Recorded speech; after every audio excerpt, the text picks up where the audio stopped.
पहले का दाऊद सुबह 4 बजे उठता था, आज का दाऊद रात को सोता ही 4 बजे है, क्योंकि चैट करने से फुर्सत तो मिले। देखेगा पहले ऑनलाइन कौन कौन है, देखूं कौन बात करेगी, कल शादी हो जाएगी फिर थोड़ी ना ये मजे मिलने वाले हैं, फिर तो दूसरी ऊपर खड़ी रहेगी। ये आज की जवान पीढ़ी की हालत है। बॉम्बे का यूथ व्यभिचार में डूबा हुआ है इन दिनों में। अगर आप इन दिनों में किसी को कह दो कि ब्रदर आपने गर्लफ्रेंड क्यों रखी है, ओए ये क्या गलत है? एक भाई ने मुझे ऐसा कहा था, ये क्या गलत है?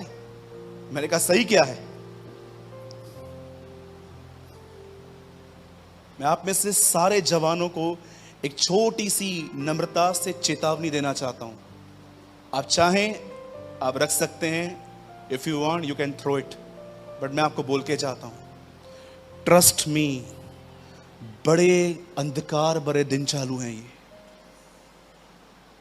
थोड़ा खुदा की मर्जी से बाहर आ गए ना, वो झपटने के लिए तैयार बैठा हुआ है। पतरस कहता है वो ढूंढ रहा है ऐसे लोगों को जो खुदावन से बाहर हैं। Trust me. प्रभु मेरा गवाह है, मैं हर दिन भारत के यूथ के लिए प्रार्थना करता हूं, खुदा हमारी जवानी पवित्रता में बनी रहे। मैं आप में से हर एक को कहना चाहता हूं, बहुत संभालिए।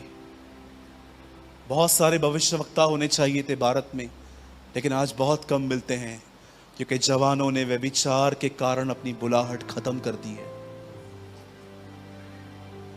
अपने फोकस को राइट कीजिए।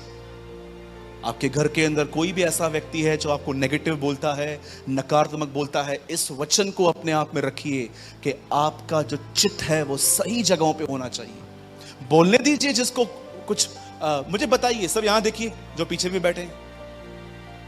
अब मैं आपको कहता हूं, बहन आप स्वर्गदूत हो, आपको पर आ गए। मैं भाइयों को बोलता हूं, आप शैतान हो, सींग आ गए। हाँ, न मेरे बोलने से आप स्वर्गदूत बनते हो, न मेरे बोलने से आप शैतान बनते हो, तो आपको मेरे ओपिनियन की इतनी चिंता क्यों है?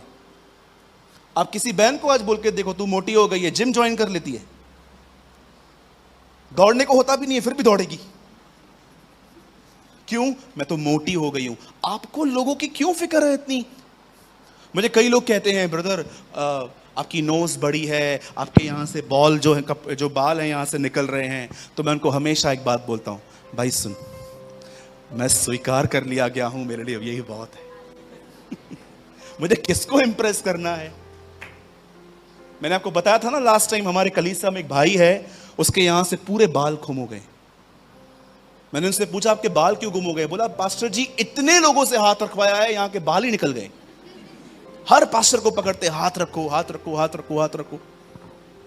पंजाब में भी मैंने ऐसा देखा है। लास्ट टाइम जब मैं आया था, इसी चर्च में एक बहन मुझे मिली। उन्होंने मुझे कहा कि पास्टर जी हमारे घर चलिए, और मैं चाहती हूं आपके पैर हमारे घर में आए। मैंने कहा मैं पैरों को काट के देता हूं, लेके जाओ। और वो इतना हंसी, क्योंकि मैं उनके मन को जानता हूं। वो बहुत अच्छी बहन थी। कभी कभी हम इन बातों में जीते हैं। कहीं आप में से तो कोई ऐसा नहीं है ना जो इस बात को देखता है कि पहले हम हाथ पड़वाते थे, आजकल सर पड़वा रहे हैं। हाथ रखो, कुछ बताओ यावेश भाई, कुछ बताओ मेरे लिए।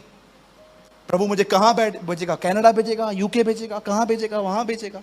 भाई तू अमृतसर के आगे कभी गया नहीं है, और तू इतनी बातें बड़ी बड़ी क्यों करता है?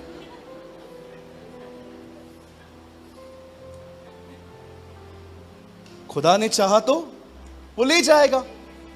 300 किलोमीटर से दूर कभी यीशु नहीं गया था। आप जानते हो इजराइल 300 किलोमीटर में है। वो कभी 300 किलोमीटर के दायरे से कभी बाहर नहीं गया था, पर उसने क्रूस पे कहा पूरा हुआ, क्योंकि उसने बुलाहट पूरी की।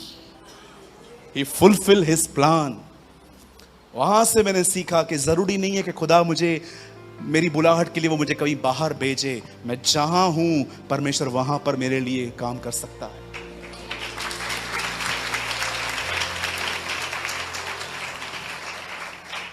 और मैं आपको सच कहता हूं, ट्रस्ट मी, इन दिनों में अब्रॉड से ज्यादा, बाहर से ज्यादा प्रचारकों की जरूरत भारत में है। मैं रिसेंटली एक गांव में गया था जहां पर 2000 सालों से कोई कलीसिया नहीं थी। 2000 साल हो गए हैं आज यीशु मसीह को जाते हुए, 21 साल वहां पर कभी कोई कलीसिया नहीं थी। 2021 साल से हम पहली बार वहां पर गए और हमने वहां पर सुसमाचार प्रचार किया। इससे पहले उनकी पीढ़ियों में कभी किसने सुसमाचार